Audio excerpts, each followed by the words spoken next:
GasGang Jairmy, what's up? I already know what's going on, man. Man, perfect timing, right? For sure, brother. I see you doing your thing, man. First and foremost, I want to say congratulations, man, because, you know, the streets talk, you know, a lot of people, like I told you before the interview, a lot of people, they wanted this to happen. So, I mean, especially through word of mouth, the people, you know, you're the people's champ right now. Yeah, I've been getting a lot of love for the whole city.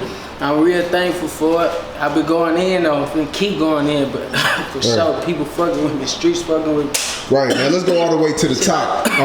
Born and raised in Houston? Yeah, I'm on the east side. Okay, east side. Spare Station, Magnet, Texas, that's where I ran, came up, grew up at.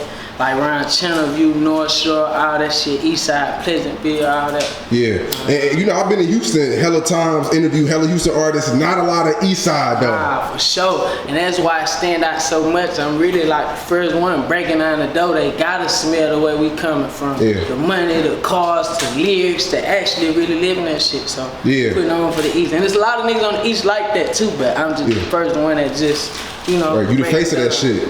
Yeah, something like that for sure. What why is the lack of amount of, you know, artists that come from that side though? It's like an island a little bit. It's turned up over there, but not on the music scene. See, people say the whole Houston kind of dead on the music scene, but the East Side especially, because everybody that's doing something got a name out here from the North or the South. So on the East Side, really ain't got much going at all, like except street shit. Right. So what was it like growing up for you on the East Side? Just, you know, a lot of drugs and, you know, street shit going on, but I actually feel like I came up the right way, because you see, I got my mind set on what I'm going for. I'm going the right direction, but you know, just same shit basically everybody go through in the streets. Right. I mean, drugs, was this killing, you know, all that. Right. Single parent household, mom and dad. See, my mom and daddy, they split up. See, my old man, I got good daddy, he fucked with me. So my old man, he 100. But my mama, she came up. I got two brothers, me and my two brothers or whatever. That's my mama kids. So we grew up in the same house. One of them, he gone for murder right now. He got 35 years. The other one, he out. Right. Okay. Now, did you graduate high school? Nah, I ain't graduate. I got my GED in jail though. I got that. Okay. So you was during high school, you was in jail? I was in the streets. Okay. I was supposed to be in high school. Right. So what grade would you say you left? I left after 9th grade. I did after 9th grade. Yeah, I was done. You just dropped out suddenly or over time? Like, how did it, you just like, man, fuck this shit, I'm trying to make some money. I was on that, like, fucking with my boys. I started trapping a little bit. Then, like, you know, nigga, I started wearing the same clothes back to back and shit like that. I just ended up dropping out and went with my move. Yeah. You know? How'd your mom react to you? Did you like tell her? Did you ask her? Or was you just like, fuck this shit? I ran away. Actually, I ran away from home. Yeah, I was running away for a little bit. Cause my stepdad is like my daddy too, my old man. You know, we had a little altercation and shit while young. I ended up running away, trapping out and all that. Yeah. So, okay, so after that time, was you already that nigga at a young age, or, you know? Nah, I mean, I was a popular little nigga. I've been rapping since I was small. I've been rapping since I was like 3 years old. I've been a popular little nigga, like around the hood, freestyling shit, but that's when I first started like hustling at like 13, like just 12, 10, 13, and started making a name for myself in the streets. Like I started hustling and shit. Right. Okay, so you drop out of school, you hustling in the streets. When did everything go south though? You know, the going to jail situation, when did everything go wrong? Well, I just turned 17. I got caught with 4.5 ounces of cocaine. And I ended up going to jail. My first time ever getting in jail. So I got I forgot what that shit called, but I got like a free bond. Like I got right out. And I got probation for that.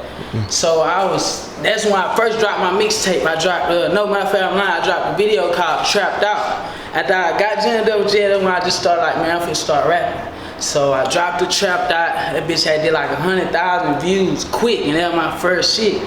So me and my boy, Jay Ward, that's who I was rapping. I was rapping his song. We dropped the mixtape called, what the fuck that shit was called? Hey, you don't know what that mixtape called I dropped with Jay Ward? Man, I forgot what the tape was called. That was my first tape. Then I dropped the tape, Oh yeah, that was the first tape I dropped. Then I violated my probation, smoking, not doing right. So they ended up catching me. I got jammed up on MLK South Park there when I had to go do the 2 years. Mm-hmm. So you did 2 years recently? I did a year. Got out on parole and I just discharged in February, so I'm good now. So no probation, no nothing? No, nothing. I'm clean now. So in the total, you did about 3 years? Nah, I only did a year in jail. Okay. Only a year. No, I'm talking about you did 2 years before.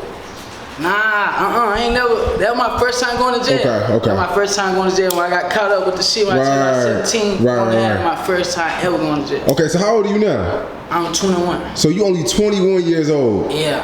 That's crazy. Yeah, nah, for sure. I came home, did the whole 360. No more dope, none of that, just rapping like, right. So you get home,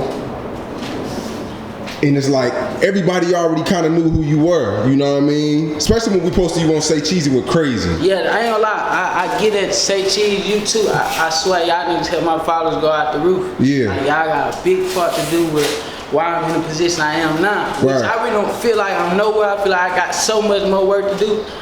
But y'all help me get, I mean, but I want to say thank you as well, because if your music wasn't good, it wouldn't be, you know what I mean? So you play a part in that as well, because it's niggas that go and Say Cheese every day and they shit kind of, you know what I mean? Mm-hmm. So, without your ability and your skill making to make music, it wouldn't be doing what it's doing. Mm-hmm. So, but I appreciate that. So, I mean, it's kind of like people, like when we was posting you, people was already, in the comments, that's my nigga. The streets been fucking with me, like, that be the thing, like, I've been having the streets, but it's just like, it's a difference between, like, when you gotta show it, like, with the music. Yeah. I've been connected all over this motherfucker, like, doing this, doing that, working, but just when you gotta show the music, that nigga really got it, because everybody try rap now, you gotta show that you really got something, like, separate you from the rest of these niggas, like, that's what it was, they had to keep spitting. Yeah. So how'd you get caught up with the cocaine situation?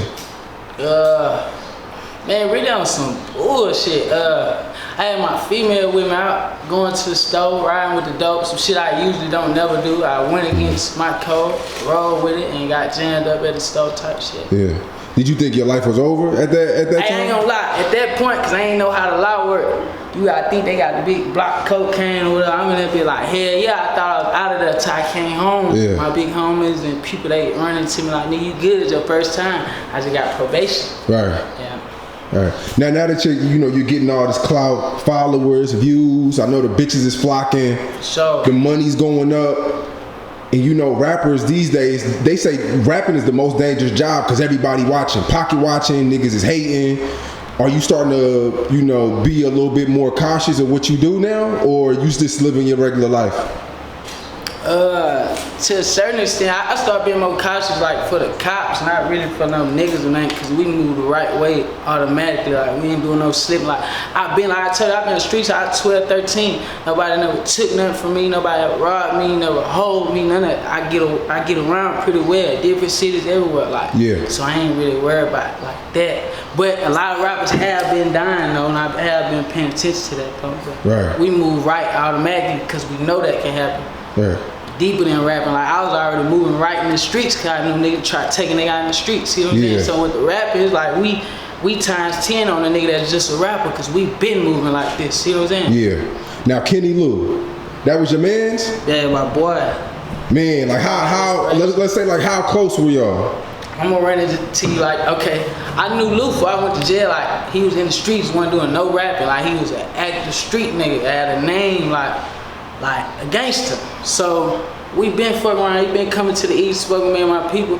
But when I came home, he was rapping, like, so I'm listening to it. Like, when I came home, I wasn't feeling myself. Like, a lot of niggas will tell you, when they come home, it take like 90 days to get back to your normal self. Like, I wasn't even feeling right. That nigga helped me get back in my mojo. Like, I was listening to his music. He just started coming vibe with me. Like, we started vibing so much on the music. Like, me and this nigga had the same goals, same type dreams. We already talked about what we was gonna do when we got there. Like, you know what I'm saying? And then there's times when we rapping, like, I fucked up. Like, no money, nigga in the studio every night. I'm telling Lou, man, let's go rob. Let's go do this or that. That's where we come from, normal shit. He, nah, bro. we finna pop Lil Jairmy, you gotta stay doing this, like, and the nigga was really, like, he wanted that music shit. So now that he gone, I feel like our bullshit play, he laying up with hoes, or I'm letting my nigga down. If I ain't doing what we talked about doing, I'm letting him down. Right. As well as Ghost, you know what I'm saying? Ghost is who died with him. Yeah. And I got cool with Ghost through Lou. Through Lou. But I ain't gonna lie, that music, I guess it made us like way closer because that nigga hurt me more than anybody ever lost. And I guess it's just because like them vibes in the studio, you know what I'm saying? Yeah. Can't fake that. So where were you at that night that situation happened? Was you anywhere in the area, or was you supposed to be there or no? I was on the east side. Actually, I was at my mama's house, and I was supposed to be with them niggas. Like, we used to be together like every day. Like, them niggas on God, I like show messages, whatever. Like, them niggas telling me, nigga, you ain't no man of your word. Like, they playing with me because I always tell niggas I'm gonna pull up. Motherfuckers that know me, 9 times 10, the Jairmy might not pull up. You probably doing something else like that. So the night I was really supposed to be with him, but I ain't go. You know what I'm saying? That happened. Man. So, and that's probably one of the biggest deaths in a long time in Houston. You know, not to disrespect nobody. I know people die every day, but how did that affect Houston, the city of Houston, when he passed away? It fucked a lot of people up. See, it's so much hate because, like, Lou did a lot of shit. So, a lot of people in Houston, they'll speak bad on him. They'll tell you, fuck Lou, this and that. Because he was a gangster, like I say, he robbed people, different stuff like that. But the nigga was talented, and besides that, he really rapped where he lived. It ain't too much, man. This nigga, like, the reason I respect him more, he got way more stories than me to tell. I used to tell him, Lou, bro, you really out of voice. Like, the nigga really, the shit, if you go listen to that nigga music, he wasn't lying. That's what touched the nigga more. But the nigga was a good nigga. Anybody that met the nigga, like, he natural, a good nigga, like, good soul, laughing, funny, cool, he ain't on no beef shit, he ain't on none of that, just good vibes. But he a gangster. So the karma caught up. Really, karma. But is that one thing, because you come from a crazy past too, is that one thing you think about as karma? Like, damn, something or somebody made, like, and then you going up too. Is that something that be on your mind, or you just? Like, see, Lou, he got into it real deep, like, but you know, like real deep, like a lot of shit they can't speak on, but he got into it with other street niggas and shit, got real deep to the point where it wasn't no turning back. Like, that was gonna be that forever, even if we popped and rap. See, I ain't necessarily in nothing like that, to where it's like, it's forever. Like, it ain't no turning back. Like, nigga lost people behind all that. Like, that's where he was at. It wasn't no turning back. Right. Man, I mean, he stood for what he believed in, for sure. And nigga, like real man, stand up guy. Right. Type of nigga, I ain't gonna lie. And it's crazy because, like, after he passed, just hearing like from his girlfriend and people, like how much he looked up to me, like, and I like motivated with the music, nigga, I looked up to him the same way. Like, and then I'm be 100. Like, as far as like, man, the South Side love me. We on the South Side right now. Man, that had a lot to do with Kenny Lou. Like, I ain't gonna never take credit. Niggas be like, man, Kenny Lou, he had a lot to do with me getting just stamped on the South Side, for sure. A lot to do with it, man. I get so much love from out here, like I'm from out here, for sure. Right. For sure. Now let's get to the music. As far as like for young niggas, besides like Walk, ain't never like the old niggas, like, and not saying it disrespectful way, but like, you know, the old school Houston been like on top for like rapping about the cars and the syrup and all that. But I'm be 100, it seems super hard for young niggas like to take off out here. I don't. This is something that me and a lot of artists around here talk about every day. I don't know what it is, because like a lot of older dudes take off, but ain't nobody really just took off like that since Walking. There's a lot of dudes out here with talent.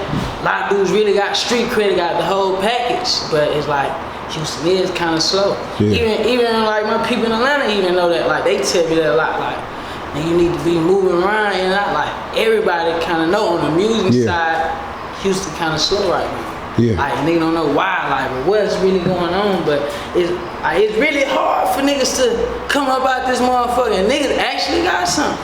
You know? Now Megan Thee Stallion, she going crazy right now. Crazy. Really crazy, man. Superstar. Does that motivate you?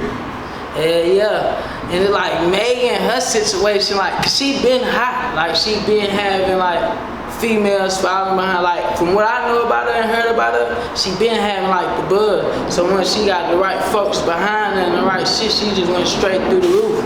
Like her situation is like super inspiring because it don't happen like that. Like I feel like she gonna be real big. Like, yeah. But her shit like different though. You know what I'm saying? Different from street nigga rapping. You know, she a female and shit like, you know what I'm saying? Yeah. Way different.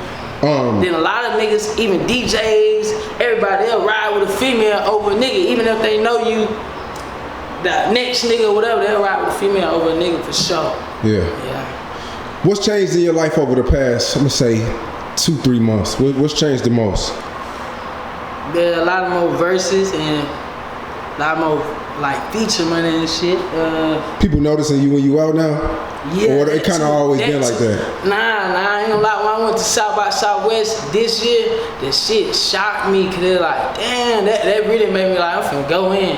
Like, cause last time I went out there, it was a while ago too, like, it wasn't like that. When is that we went? 2016? We skipped a year. Or 2016. Yeah. I went 2016, nobody really know me. You know what I'm saying? That when I had just really started like that though. But now, yeah, like in the last 2-3 months, that changed. A lot more people know me. Rocking with me. Yeah. Is there anybody who didn't believe in you that's trying to come around now? I know that's how it goes. Yeah, like, man, a lot of people, even from like the people around Houston and everything, but I really don't even hold grudges and nothing like that. I'm cool, nigga. I don't even be tripping. Right. You know what I'm saying? I respect the game how it go. Like, you gotta show something niggas that you wanna fuck with. Not saying sometimes when niggas do that, it make you not wanna fuck with them, but I don't be holding no grudge about that. You know what I'm saying? Yeah. Like, a lot of niggas be trying to sleep on me now that I know in a few months they gonna try to be on it. You know what I'm saying? But I ain't gonna hold no grudge. Just trying to get in the game for sure. You know, for sure. Now, I gotta ask you the golden question, man. Everybody wants to know, are you signed or are you in a situation with an Atlanta rapper that you are currently, you know, associated with? Are you signed with anybody or are you all this independent? Not right now. I'm independent right now, but you know, we working on some shit. There's a lot of shit being talked about that's supposed to come in play. Just motherfuckers had to stay in tune. I supposed to be couple ways I can go, know what I'm saying? We got some shit coming, but I'm independent right now for sure. Yeah, but niggas is definitely stamping you though, for real. Yeah, like my boy, baby. Yeah. Like, that nigga like a brother. How'd you meet him? Man, that nigga, like he hit me on my gram when I posted like Chances Make Champions song. I had already like made that song, and he hit me like that bitch hard. So I ended up hitting him in the DM. Then when he came to Houston, we ended up linking up. He hopped on the track or whatever, and we just been rocking ever since then. Like, he been taking me to Atlanta, his hood, the highs, everything. Like, bro, really been fucking with me, like, for sure. And he, same type of nigga like me, street nigga for real. He ain't just no rapper. Right. For sure. Now, before we get out of here, you know, before you got in the rap game, and now you in the rap game, is it as fake as they say it is? Man, yeah. Because, like, yeah, it do be a lot of fake love, a lot of, man, hell yeah. Cause niggas hitting your DM every day, brother this, brother that, knowing niggas don't give a damn about you. You don't know these niggas from Adam and Eve. So it be like a lot of forced shit, fake shit, to be honest, I ain't gonna lie. A lot of fake love. Yeah. Doobie, bro. Doing anything to get a verse. I nigga got the doobie. For sure. Be a lot of fake love in this shit. Then, like, I noticed some rappers be like, man, them niggas kind of do act like girls sometimes. Like, no bullshit. Like, people just be in their feelings about you fucking with different. Like, say if you fuck one person and you networking on some music with this person, niggas will really get mad at you because you trying to do something on some music shit. Nigga ain't on the street shit no more. They trying to do music and they get mad at you because they don't like this person. It be too much rap beef and gay shit when niggas ain't doing nothing to each other. Like, they just don't want the next person to fuck with this person because you fuck with them. Like, bunch of gay shit. Right. Is there anything else you want to let off your chest before we get out of here? Nah, I was gonna tell them get that EMA, excuse my absence, is out right now. My single Chances to Make Champions, and we finna drop another mixtape in a month for sure. So when they see this video on this interview, a month from now we finna drop another tape. We going straight in. For sure.